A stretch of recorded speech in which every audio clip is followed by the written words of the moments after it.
What if you could not just accept, but actually truly love everything that happens to you? I mean, everything. The good, the bad, and yeah, even the ugly.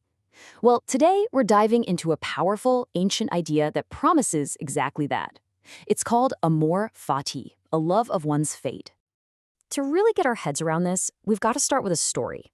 It's an old parable, but it's about a man who tried to outrun his own destiny, and well, you'll see.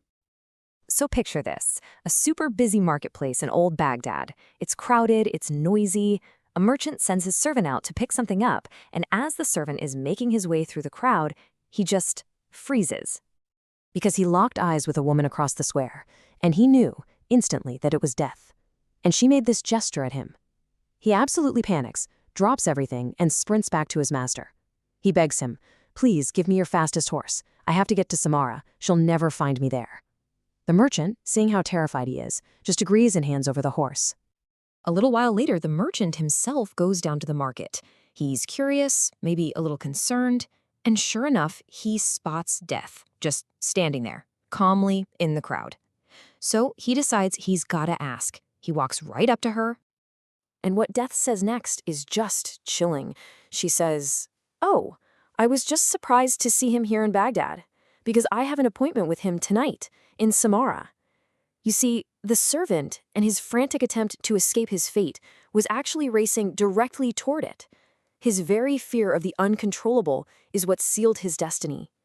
Now that's servant's panic. It might seem like something from a long, long time ago, but his story really shines a light on a very modern problem: our obsession with trying to control every little thing. I mean, just think about it for a second.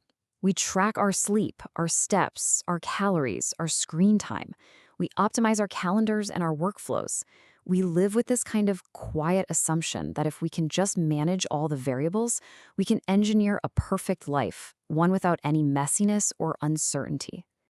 But here's the real question, right? For all this effort, for all this control, are we actually any happier? Or does this constant fight against uncertainty just make us more and more anxious? It's like trying to swim against a really strong current. You can do it for a while, but eventually it just wears you out. So what's the alternative? What's the other way? Well, ancient philosophy offers this amazing antidote to our modern obsession. It's an idea called Amor Fati. Now, the idea itself has roots that go way back to Stoicism, but it was the 19th century philosopher Friedrich Nietzsche who really grabbed it and gave it a powerful voice. And listen to how Nietzsche put it. He said, "My formula for greatness is Amor Fati, that one wants nothing to be different, not merely bear what is necessary, but love it." This is such a radical idea. He's not just saying, "Oh, you should put up with what happens." No, he's challenging us to actively love it all: the wins, the losses, the joy, and yes, even the pain. And this brings us to the biggest misconception about Amor Fati. This is not about being passive. It's not about just throwing your hands in the air and giving up. It's a really dynamic two-part process. You fully 100% embrace what you cannot change, and that frees up all your energy to act on the things that you can. Of course, you hear this and you think, okay, that's way easier said than done. It's one thing to love the good stuff in life, the promotions, the fun vacations, the happy moments. That's easy.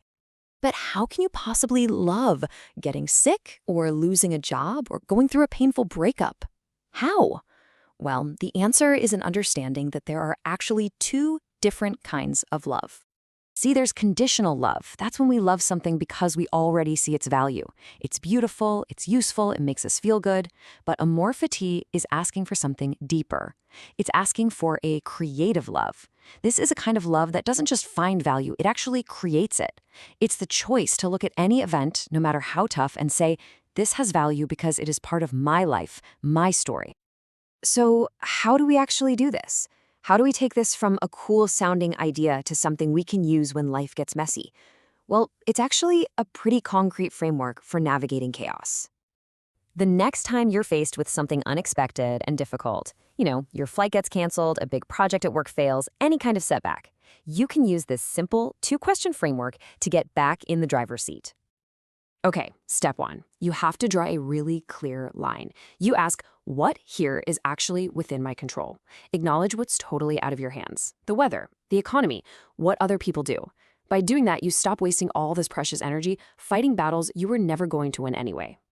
And then, once you've done that, you ask the second, more creative question. How can I use this? What action can I take that turns this into a positive chapter in my story? You might not control the event itself, but you always control your response and the meaning you give it.